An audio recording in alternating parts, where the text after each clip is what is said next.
পশ্চিম মেদিনীপুরের শালবনির বুড়িশোলের জঙ্গলে বিধ্বংসী আগুন।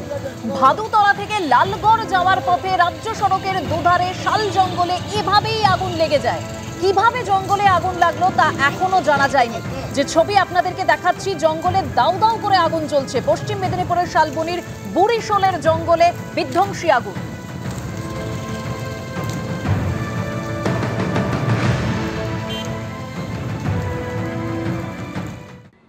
নিয়োগের দাবিতে ফের পথে চাকরি প্রার্থীরা। 2022-এর টেট পরীক্ষায় উত্তীর্ণদের বিক্ষোভে উত্তাল হয়ে উঠল করুণাময়ী মোড়। টেনে হিঁচড়ে আন্দোলনকারীদের সরালো পুলিশ। ধস্তাধস্তির মধ্যে আহত হলেন কয়েকজন আন্দোলনকারী।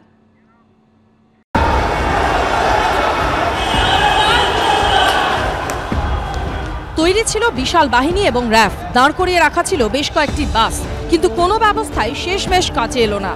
রীতিমতো পুলিশের চোখে ধুলো দিয়ে রাস্তায় নেমে পড়লেন চাকরি প্রার্থীরা। রাস্তায় বসে পড়ার পর চলল টানা হ্যাচড়া, চ্যাংদোলা করে নিয়ে যাওয়া। ধস্তাধস্তির মধ্যে আহত হলেন কয়েকজন চাকরি প্রার্থী।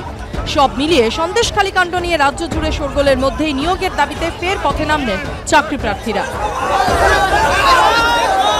2022-এর যারা টেট পরীক্ষায় উত্তীর্ণ তারা কিন্তু এই মুহূর্তে করুণাময়ীর মোড়ে একেবারে তারা বসে পড়েছেন এবং প্রচুর ছাত্রছাত্রী এই মুহূর্তে তাদেরকে পুলিশ তোলবার চেষ্টা করছে। করুণাময়ী মেট্রো স্টেশনের সামনে পুলিশের বিশাল বাহিনী মোতায়েন করা ছিল আগে থাকতেই, কিন্তু তাদের চোখে রীতিমতো ধুলো দিয়ে উল্টো দিক দিয়ে তারা বেরিয়ে আসেন এবং এই মুহূর্তে প্রায় ছত্রভঙ্গ অবস্থা। এই করুণাময়ীর মোড়ে সম্পূর্ণভাবে যানজট তৈরি হয়েছে। আমরা বঞ্চিত বাড়ির টেস্ট পাস, আমরা নোটিশ চাই, আমরা নোটিশ চাই।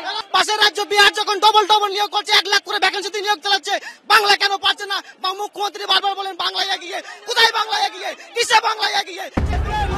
অবিলম্বে ইন্টারভিউয়ের নোটিশের দাবিতে এদিন সল্টলেকের এপিসি ভবন অভিযানে ডাক দেন 2022 সালের টেট উত্তীর্ণরা। তাদেরকে আটকাতে করুণাময়ী মেট্রো স্টেশনের বাইরে তৈরি ছিল পুলিশ, কিন্তু অন্য গেট দিয়ে বেরিয়ে দৌড় লাগান চাকরি প্রার্থীরা। দৌড়ে গিয়ে তারা বসে পড়েন করুণাময়ী মোড়ে। আমাদের সরকার যুবকদের আমাদের মেরে ফেললো। আমরা এখনো পর্যন্ত 1 বছরের পেরিয়ে গেল, এখনো পর্যন্ত আমরা ইন্টারভিউ নোটিফিকেশন পাইনি। আমাদেরকে সরকার চাকরি দিচ্ছে না। এই বেকারত্ব যন্ত্রণা আমরা সহ্য করতে পারছি না।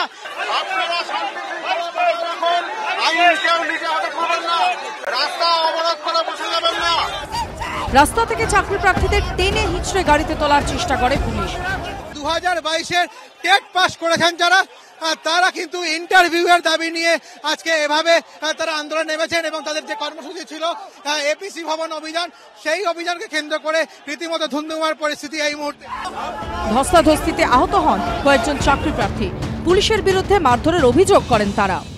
মাথার মধ্যে মেরেছে, বুকের মধ্যে মেরেছে।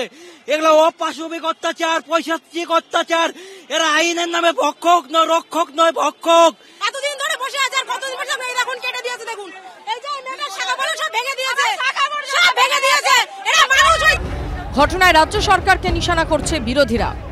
এই চলছে বাংলায় স্বৈরাচারী শাসনের নগ্ন রূপ আপনারা দেখতে পাচ্ছেন, আরও পাবেন। বাংলার এই তৃণমূল সরকারের পতন না হওয়া পর্যন্ত এই জিনিস বাংলার মানুষ দেখতে থাকবে। শিক্ষা ক্ষেত্রে নিয়োগে পশ্চিমবঙ্গের সরকার যা তৃণমূল কংগ্রেস পরিচালনা করছে, তারা যা দুর্নীতি করেছে এবং যা টাকা নয়ছয় করেছে এবং যা জটিলতা তৈরি করেছে, তাতে এই গোটা প্রজন্মটার ভবিষ্যৎ নষ্ট হয়ে গেছে। শুধু যারা চাকরি করবে তারা নয়, যারা পড়বে তাদেরও ভবিষ্যৎ।